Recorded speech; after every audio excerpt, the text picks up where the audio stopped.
How you doing anyway? You all right? Oh yeah, I'm doing well. Thank you very much. Yeah, I'm doing really well. Staying in, staying safe.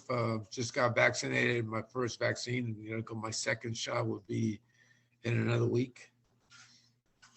How did that feel? Was it all right or was it?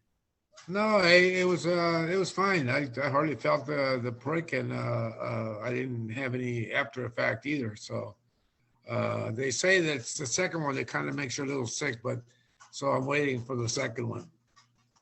Oh, okay. Are your family I, okay as I well? have a really I have a really strong immune system, so I doubt that it's gonna do much. Fingers crossed. Same Yeah, same here as well. My immune system's pretty high as well. But yeah, I mean, it is a crazy time in the world, isn't it? yeah, yeah. It's a crazy time, man. It's as an actor, it's really hard to get auditions. Everything's got to be Zoom. You got to self tape yourself for auditions. It's pretty hard, Yeah. especially when you're old school like myself and you're not really up to date on all the technology. Yeah, you like to look at people in the face to face. I'm probably Yeah, the same as well. Yeah, exactly. Yep. but I was looking at your feature in the Boxing News magazine. Yes. Uh huh.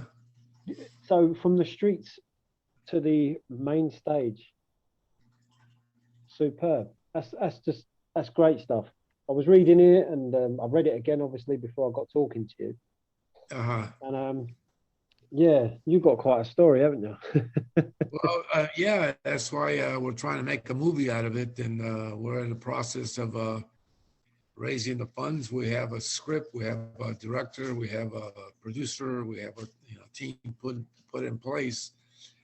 Now we're just waiting for the funding to come in, and we get started on the pre-production and Hmm. casting the film. Um, so it's pretty exciting. Never thought that it would get to that, but I had a producer who was very interested in the story and kept bugging me about it. So we finally got together, and I put the story together. I wrote most of the stuff myself, and then we got it to a script writer, and I think he put together a terrific script that I love, that has to do more with the family dynamics than the boxing. It's kind of like the uh, uh, the movie La Bamba, Yeah, uh, with with the boxing background instead of music, but it's pretty. yeah. So your movie will it be based on a part of your career, or will it be about your whole? No, we're focusing more on my life. As far as if you read that article, you read about my childhood, which was very difficult in growing up in a poverty stricken family in Mexico. Yeah, Uh, a lot of people don't understand that third world poverty is a lot worse than what we have in major countries in this world. European, the United States. It's not the same as being in a third world country. yeah. It's and the thing is, like you say, um, what with poverty and stuff. I mean, for me personally, uh, a lot of it is what I see on the TV. If that makes sense, you Yeah, know. I wouldn't say my upbringing was great. I didn't have everything. I didn't have all the latest gadgets and gizmos or whatever it was back then, toys and stuff. But right. um, poverty. It wasn't poverty, if that makes sense. I still had school uniforms and I still had clothes. I mean, I had three older brothers, so I had a lot of what we call hand me downs. Yeah, Like second, third that's hand right. clothes. I understand that. I have one older brother, and then four younger brothers. So we all had hand me downs. Yeah, yeah. Yeah, I'm glad you. I'm glad I wasn't the only one. Well, it does. It does seem like that at times, doesn't it? Do you know what I mean? yeah. But, first. Yeah. So with the movie and stuff, are you still involved in the boxing side of life or not? Are you just Well, you know, I was volunteering. I was living in Studio City in Southern California. I just moved up north, close to San Francisco. I met someone that lives up here, so we've been together. I've been going back and forth, back to Ontario, California, where I was living with my older brother. So, but so I'm here now with her up north. Uh, but I'll be going back down. I have a couple of projects that I'm working on, film projects. There's another film that Edward James almost will be directing that I'm going to be acting in. Is the Joaquin Murrieta story, a true story about a Mexican bandit that took up arms against the American government after the gold rush into California. California was a part of Mexico, and then they discovered gold, and they had a gold rush, and they pretty much were taking over and mistreating the Mexican people. So this guy just decided he wasn't going to take it anymore. He took up arms. He got a little army of his own, and tried to defend the Mexican people. wow? Sounds like you're a busy man then. Yeah, yeah, and we have Diego Luna, who's a great actor from Mexico, has been offered the lead role, and they're just waiting for him to make a decision, and then we'll start shooting the film. Wow. And I'm playing a priest in this film. How did you audition for that over Zoom? Well, actually, it's really funny. I didn't have to. I just did a little movie, but 2 years ago where I played a priest, and I met the producer of this film. I showed him a clip of my work in the playing a priest, and he said, "Okay, you got it." He didn't have to. He didn't even audition me. He just saw the scene that I did in this other small movie where I played a priest, and he said, "You got the film, you got the part." So that's one of the good ones. Wow. Easy job interview, if you like, isn't it? Yeah. Because my brother seems to think you were in Star Trek, and I was, yeah. I did a small part in Star Trek. I actually played an alien. There was a boxer. I wish I'd had that. When we shot the scenes, first of all, I was I had to sit in a makeup chair for like 3 hours for them to put the mask on me, and then we shot the thing where I'm a boxer and I'm in front of my opponent and I hit him and then I disappear, and then I come back behind him. So I wish I had that ability when I was in the ring myself. So, Cumberland, we'll talk about your in-ring career. Yeah. I mean, you had an outstanding career. You fought the best. You like you said, it was a rise from poverty and everything like that. You bashed up two of the British boys as well. Yeah.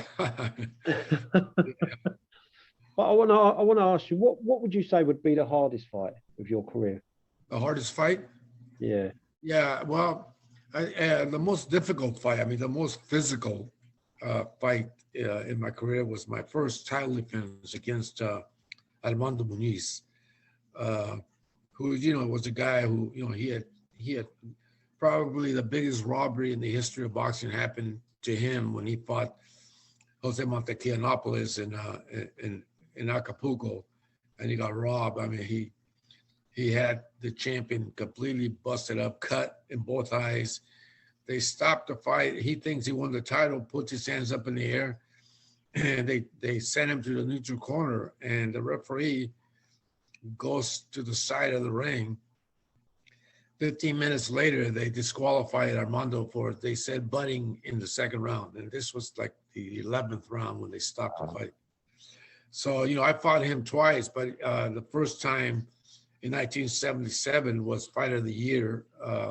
It went 15 rounds, and that was his way of motivating me, you know. So I went out in the 15th, and I just said, I'm not losing my title, my first defense. And I went out, I dropped him twice. He got up, and the ref stopped the fight with him. He was still on his feet, but I was just battering him, you know, all over the ring, and he finally stopped him with 10 seconds to go. And that was the most physical, grinding fight of my career, because for 2 weeks after the fight, I couldn't shampoo my hair. My head hurt so much. Yeah. But I think the most devastating fight and difficult fight also was Duran, just because Duran was just an amazing athlete that just brought a whole different act to the ring. You know, he surprised me in many ways on his speed, his ability, his know-how of the game, his foot speed, his hand speed. Everything just shocked me, surprised me, because when the fight was offered, I took it immediately because I really thought that I could beat him and even knock him out. Yeah. And he was just he was amazing, you know. So he out-hustled me just about every round in that fight, and I lost a decision, a unanimous decision. That's what I say. I mean, you know, we all know Duran was, you know, what become of Duran and everything like that. You know, did you have any regrets, you know, in boxing at all? Or? No, not at all. My only regret was waiting. You know, my thought was when I went to Puerto Rico to fight with Fernando Benitez, that was my 8th title defense. It was going to be my 8th title defense. And I had decided, I had already told my manager and my trainer, and we were going to call my promoter, who was Eileen Eden at the Olympic Auditorium, and tell her that I wanted to fight Pepino Cuevas after the Benitez fight. I wanted to unify the title, and I think that a fight with me and Pepino would have sold out the Coliseum in Los Angeles and sold out theaters around the world. It was just a fight that everybody was demanding. And I just, unfortunately, I thought I got robbed in Puerto Rico. My manager said it's not a great robbery, but it's a robbery, you know. So you know, I was forced to go to Puerto Rico and fight him in his hometown. I didn't understand why, but you know, I talked to the WBC, and we asked them if we could make the fight at a neutral site, you know, anywhere else except Puerto Rico. I mean, even New York, you know, which is like a second Puerto Rican home for Benitez. They said, no, you have to go to Puerto Rico. And so, you know, otherwise they threatened to strip me of the title. So, you know, and back in those days, I mean, the WBC told you who you had to fight. You didn't really pick your opponents. They told you, okay, this is the guy that's next. You know, I fought 4 number 1 contenders in my career. Out of the 7 title defenses, 4 were number 1 guys. So so that was pretty difficult, you know, to take. Yeah, seems that the boxing politics got in the way there. Porter, I just can't understand why you'd go to the man's back garden. Do you know what I mean? Yeah, Obviously, I understand why you went, but it just bizarre how they ordered the fight in Puerto Rico. You know, right. And I knew that, you know, the reputation, and Puerto Rico has this reputation that if you have a Puerto Rican fighting a Mexican in Puerto Rico, they're going to take unless you knock the guy out, you're not going to win. You know, you know, and you're right about the politics after the Benitez fight. I was just after the Duran fight, I was just so tired of the politics and then just felt defeated that I couldn't get that rematch with Benitez, that I just decided to retire, and that was it. I mean, I was 29 years old, going to turn 30, and I think it's the best move I ever made. You know, I'm healthy. I'm aware. What about your career highs then? Obviously, winning the title. must be up there. You were also inducted into the Hall of Fame. Yeah. So, I mean, like I said, you know, with the what do you call it? With the not the bad times in your career, but you know, the dodgy decisions and whatnot. You know, you've also had some fantastic highlights. You know. Oh yeah, no, I'm very really satisfied with the career that I had. I mean, when I look at it, when I look back at it, when you know, boxing was not my number one sport. I mean, I loved baseball and I wanted to be a baseball player.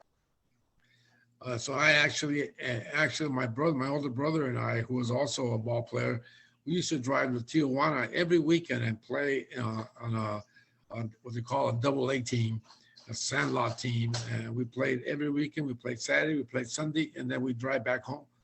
You know, I actually had an opportunity to go to Mexico City and play at Triple A ball, and I got drafted in 1970, and I was 20 years old, and I got drafted, so I had to make my way into the military, and that's where everything changed. And I started boxing, and I realized that I was a lot better boxer than I was a baseball player. So I stayed with the sport, and I'm very satisfied with what I accomplished. You know, it also gave me the ability to pursue my boxing career, go back to school, get a college education.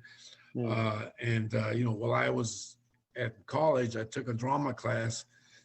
I realized that I really liked I liked the idea of pursuing an acting career after my boxing career, and so that's what I did. I just retired in 1979 and started acting, pursuing an acting career right after.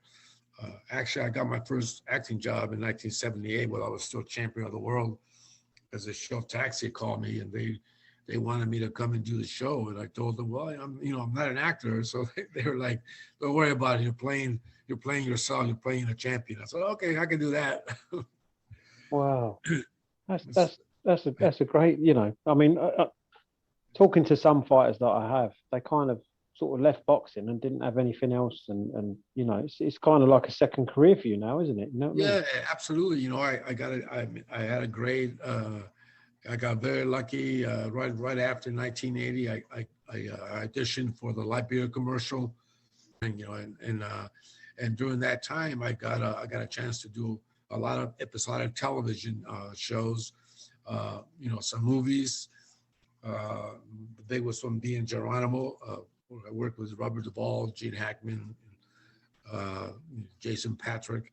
So I've had a really good experience, and I got this film coming up that I'm looking forward to doing, and hopefully we can get my film. Do you still watch boxing today, Carlos? Or Oh yeah, I don't miss a fight. Yeah, I watch all Canelo fights. I love this kid Ryan Garcia. I watch all his fights, and everything, you know, Benavidez. I watch his fights. I mean, any fights are really that I can catch on Daza or HBO or ESPN too. I catch them. I try to catch them all.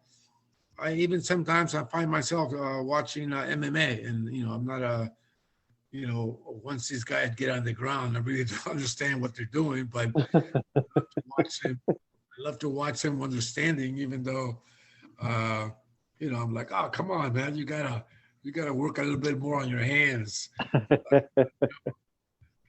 But I understand the problem. A lot of these guys, you know, you can't really turn your punches like a fighter because you're risking getting taken down, you know, and.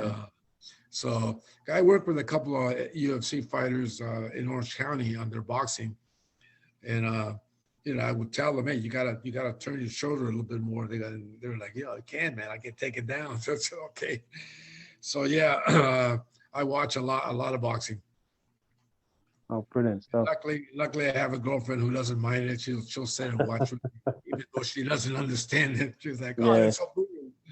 Yeah, I know exactly where you're coming from, mate. Yeah. All right then, Carlos. I'm going to I'm going to let you get back to your day now, my friend. All right. Well, thank you very much for the No, I talk. appreciate your time and everything. Like I say, just a little chat and a catch up and everything like that. And Yeah. good luck with the movie and everything, my friend. All right. Thank you very much. Appreciate And it. yeah, I'll keep in touch with you over social media, and you can let me know how things are going if that's all right. Okay. All right. For sure. Do that. Enjoy the rest of your day, my friend. All right. You too. Take care. Take Bye-bye. care, Carlos. Bye bye. Bye-bye.